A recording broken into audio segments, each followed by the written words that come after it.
खबरों के निष्पक्ष विश्लेषण के लिए सब्सक्राइब करें Jantantra TV and press the bell icon. Never miss any update. नमस्कार जी। नमस्कार बसेन जी, कैसे हैं? मैं ठीक हूँ। आप बताइए, आप लोग ठीक हैं?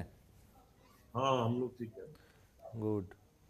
अच्छा, सीधे हम लोग सवाल जवाब शुरू करते हैं कि जी जी जो पूरे देश में एक संकट चल रहा है कोरोना का, तो जी उसका असर पूरे देश में एमएसएमई पर बहुत ज़्यादा देखने को मिल रहा है। जी और सभी सरकारें परेशान हैं, केंद्र सरकार परेशान है। उत्तर प्रदेश में किस तरह से एमएसएमई की जो प्रॉब्लम्स हैं, उस सेक्टर में काम करने वाले मजदूरों की जो प्रॉब्लम है, उसके लिए क्या क्या तैयारी की गई है उत्तर प्रदेश में खास तौर से? देखिए, हमारे यहाँ प्रदेश में माननीय मुख्यमंत्री योगी आदित्यनाथ जी के निर्देशन में पहले ही दिन से हम लोग इस कोशिश में हैं कि जो हमारी एमएसएमईज हैं वो एक बैकबोन है पूरे प्रदेश में रोजगार की। और हमारे यहाँ लगभग 90 लाख के आसपास एमएसएमई है। उनमें जो कि पूरे देश की 14% है, तो एक बहुत बड़ा सेक्टर है एमएसएमई का और एक बहुत बड़ा रोजगार ये दे रहा है। तो पहली चीज तो ये है कि हम लोगों ने पहले दिन से ये कोशिश की कि जो आवश्यक इकाइयां हैं वो चलती रहे। जो मेडिकल इक्विपमेंट बना रही हैं, जो फूड प्रोडक्ट बना रही हैं, जो ये इस तरह की जो इकाइयां आवश्यक वस्तुओं वाली हैं, खाद बीज, ये सब चलती रहे। और उसके साथ साथ जो ऐसी बहुत छोटी छोटी इकाइयां हैं जो कि लोग घर घर में भी काम कर सकते हैं, वो भी चले। तो एक अभियान चलाकर हमने लगभग अपने यहाँ 8,000 जो है वो छोटी बड़ी और लगभग 70,000 छोटी छोटी इकाइयां जो है वो किस तरह से उनको हमने चालू रखा हुआ है। इसी के अलावा बीच में जब 20 अप्रैल के बाद रिलैक्सेशन हुआ था तो लगभग बड़ी वाली 400 इकाइयां भी हम लोगों ने शुरू करा रखी हैं। और जैसा आप जानते हैं कि बाद में 20 अप्रैल के बाद ट्रांसपोर्टेशन पे कुल फ्रीडम थी, तो माल का लाने ले जाने में भी उनको सुविधा दिलाने का वो काम किया है। इसके अलावा विशेष प्रयास करके जो मेडिकल इक्विपमेंट बना रही है इकाइयां, जैसे पीपीई किट बहुत जरूरी है, देश में पीपीई किट बहुत कम बन रही है, तो हम लोगों ने प्रयास करके अपनी एमएसएमईज को तैयार किया और उन्होंने ये पीपीई किट बनाना प्रारंभ किया। और आज की तारीख में लगभग हमारी capacity 22,000 PPE kit per day बनाने की हो गई है। इसी तरह से हमारे वेंटिलेटर बनाने की एक एमएसएमई इकाई है, उसको कोशिश करके हैंड होल्ड कर रहे हैं। तो कोशिश ये है कि जो वर्तमान परिस्थितियों में जो भी इकाई चल सकती है उसको चलाने का प्रयास किया जाए। पीपीई किट और वेंटिलेटर के बारे में थोड़ा सा आप बताएंगे कि जो नेशनल लेवल पर उसकी प्राइस है या जो बाहर से मंगाया जा रहा था उसकी कीमत में और जो उत्तर प्रदेश में बन रही हैं उसमें कोई खास अंतर है? उससे सस्ता है या महंगा है? नहीं, उससे तो सस्ता ही है। जो मानक हैं भारत सरकार ने तय किए हुए, उन्होंने कुछ लेबोरेटरीज तय की हुई हैं, वहां से उनको टेस्ट होना होता है, तो उनसे टेस्ट करा के ही वो इकाइयों का प्रोडक्शन अलाउ कर रहे हैं। जिसका टेस्ट में अप्रूवल नहीं हुआ है उसका प्रोडक्शन भी नहीं हम लोग अलाउ कर रहे हैं। तो उस हिसाब से अच्छी क्वालिटी की और ठीक दाम पे पीपीई उत्तर प्रदेश में उपलब्ध हो रही है, उसको विदेश से या देश में कहीं और से मंगाने की आवश्यकता नहीं पड़ रही। तो मैं ये बता रहा था, इसके अलावा जो जैसे हम लोगों ने एमएसएमई से लगातार संवाद हम लोग बना के रखे हुए हैं कि उनसे बात होती रहे, उनकी क्या समस्याएं हैं वो जानकारी होती रहे। इस दौरान हम लोग एक पोर्टल भी लॉन्च कर रहे हैं, 1-2 दिन में हम लोग लॉन्च कर देंगे, एमएसएमई साथी करके, कि सरकार जो है एमएसएमई के साथी बन के आ रही है। और देखिए, चूंकि ये समय लॉकडाउन में रहा है तो उनको कैश के इश्यूज आएंगे, कैश प्रॉब्लम्स आएंगी, पैसे नहीं, क्योंकि बिक्री नहीं हो पाया, माल पैसा नहीं आ पाया। तो उसके लिए भारत सरकार ने बैंकों को निर्देशित किया है कि वो उनको टेम्पररी जो है तुरंत 10% जितनी उनकी बोरोइंग है उसका 10% एक्स्ट्रा उपलब्ध कराएं बिना मार्जिन लिए हुए। तो वो हम कोशिश कर रहे हैं बैंक के साथ टाई अप करके, भाई आप उनसे जल्दी से जल्दी ये पैसा उनको उपलब्ध कराइए। इसके साथ साथ जैसे बहुत सारी एमएसएमई देती है जिनके की सरकारी विभागों से देनदारियां हैं, तो हम लोग ये भी एक उनसे पीछे लगे हुए हैं कि सरकार से जो भुगतान होने हैं, सरकार के विभागों कॉरपोरेशन ने जो भुगतान करना है वो जल्दी से जल्दी उनका भुगतान करें। और इसके साथ ही जो इन इकाइयों के जीएसटी रिफंड है वो भी उनको जल्दी से मिले। तो ये 3-4 चीजें करने से थोड़ा थोड़ा उनका जो है कैश का इशू थोड़ा सा कम होगा। इसके साथ साथ भारत सरकार ने उनके कर्मचारियों का पीएफ कंट्रीब्यूशन भी जो है वो देने का इंतजाम किया, वो भी उनको मिल रहा है। तो जो वर्तमान स्थिति में मैक्सिमम हैंड होल्डिंग हो रही है, हम लोग कर रहे हैं, वो धीरे धीरे जैसे ही ये लॉकडाउन खत्म होगा, हमने फेज वाइज बना रखा है कि किस फेज में कौन सी इकाइयां शुरू होनी चाहिए। तो उस फेजेस में धीरे करके जब इकाइयां शुरू होंगी तो धीरे धीरे उनके हैंड होल्डिंग हम लोग करेंगे, ताकि उनको फिर से जो है वो पुरानी स्थिति में आ जाए। थोड़ा सा समय लगेगा, लेकिन ये है कि हाँ, ये प्रदेश में बेहतर रोजगार के अवसर पैदा करने के लिए आवश्यक है कि हमारा हमेशा भी पुनः अपने पैरों पर खड़ा हो। अच्छा, इसका कोई सर्वे हुआ है कि इन इकाइयों में लगभग कितने हजार मजदूर काम कर रहे हैं, और लॉकडाउन के बाद अब उन मजदूरों की क्या स्थिति है?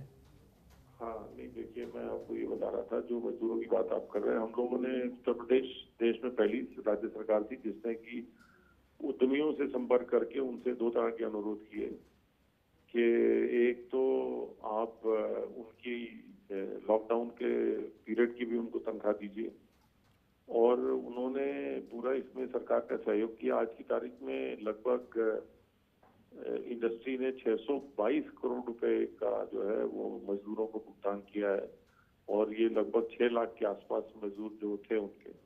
और उसके अलावा लगभग 5,600 इकाइयों ने तो मजदूरों को अपने कैंपस में ही रखा हुआ है, उनको कैंपस में ही रख के भी खाना खिला रहे हैं ताकि वो उनको कोई कठिनाई ना हो। लगभग आपको मैं क्या बताऊं कि 90 लाख जो हमारी कुल एमएसएमई है, प्लस जो भी बड़ी इकाइयां हैं, मतलब औद्योगिक सेक्टर में जो है वो काफी संख्या में, बहुत अधिक संख्या में जो है लोग एम्प्लॉयड हैं, और ये कोशिशें कर रहे हैं कि ये संख्या अब आगे से बढ़ाई जाए। अच्छा, खादी विलेज इंडस्ट्री में भी आपने बहुत ज़्यादा काम किया है, और बताया ही जा रहा है कि शायद पहली बार इतना मैसिव और ambitious plan khadi and village industry में देखने को मिल रहा है। तो आपने क्या क्या किए हैं इस तरह का काम, जिससे कि उसको आपने सीधे मार्केट से जोड़ा है, आपने उसको ओपन कंपटीशन में लाने की कोशिश की है, और इस यूनिट में काम करने वाले लोगों के लिए आपने किस तरह के और इंसेंटिव का इंतजाम किया है? थोड़ा सा इसको डिटेल में बताएंगे? जी, देखिए, ऐसा है कि पहले खादी में जो सरकार की सब्सिडी होती थी, रिबेट होती थी, वो 10% रिबेट बिक्री पर मिलती थी कि आप खादी बेचोगे तो खादी की बिक्री पर मिलेगी। तो अभी वर्तमान सरकार ने, माननीय योगी आदित्यनाथ जी की सरकार में, उन्होंने ये निर्देश दिया कि उन्हें ये रिबेट सेल पर नहीं, प्रोडक्शन पे होना चाहिए, ताकि प्रदेश में उत्पादन बढ़े। प्रदेश में उत्पादन बढ़ेगा तो लोगों को रोजगार मिलेगा, ज्यादा से ज्यादा लोग खादी से जुड़ेंगे। और उस क्रम में फिर ये नीति एक नई लाई गई, जिसमें पूर्व का जो 10% रिबेट बिक्री पर मिलता था, उसी जगह अब 15% रिबेट उत्पादन पर है, कि जो अगर खादी का आप उत्पादन करेंगे तो आपको ये 15% रिबेट आपको मिलेगी, और उस रिबेट का 1/3 हिस्सा वो हम लोग डायरेक्ट बेनिफिट ट्रांसफर के माध्यम से बुनकर के खाते में भेजते हैं। तो बुनकर भी लाभान्वित होता है, और हमारी जो खादी की संस्था है वो भी लाभान्वित हो रही है। इसके साथ साथ उत्तर प्रदेश पहला प्रदेश है जिसने कि सोलर खादी को भी खादी की श्रेणी में रखा है। अभी देश में किसी भी राज्य सरकार ने ऐसा नहीं किया, क्योंकि हमने ये देखा कि जो ट्रेडिशनल चरखे पे लोग काम कर रहे थे वो धीरे धीरे हट रहे थे, उससे हट के वो दूसरे कामों में जा रहे थे, क्योंकि ट्रेडिशनल चरखे से दिन में बड़ी मुश्किल से 80 रुपए या 100 रुपए की मजदूरी प्राप्त हो पाती है। तो इसलिए उसकी जगह पे सोलर चरखा इंट्रोड्यूस किया था, क्योंकि सोलर की चरखे पे काम करके जो एक कत्तिन है वो लगभग 200 से 250 रुपए पर डे के हिसाब से कमा सकता है। तो उससे क्या हुआ कि हम लगभग 10,000 चरखे बांट चुके हैं पिछले 1.5 साल में। क्वालिटी बढ़ी, प्रोडक्शन में एक उसकी क्वांटिटी बढ़ी, तो दोनों को क्वालिटी क्वांटिटी बढ़ने से उत्पादन बढ़ रहा है। इसके अलावा हमारे कंबल कारखाने थे, वो कई वर्षों से बंद पड़े थे, वो 7 कंबल कारखाने हमने चालू कराए। इस बार पहली बार कंबल बनाए और कंबल बड़े अच्छे, सारे कंबलों की बिक्री हुई।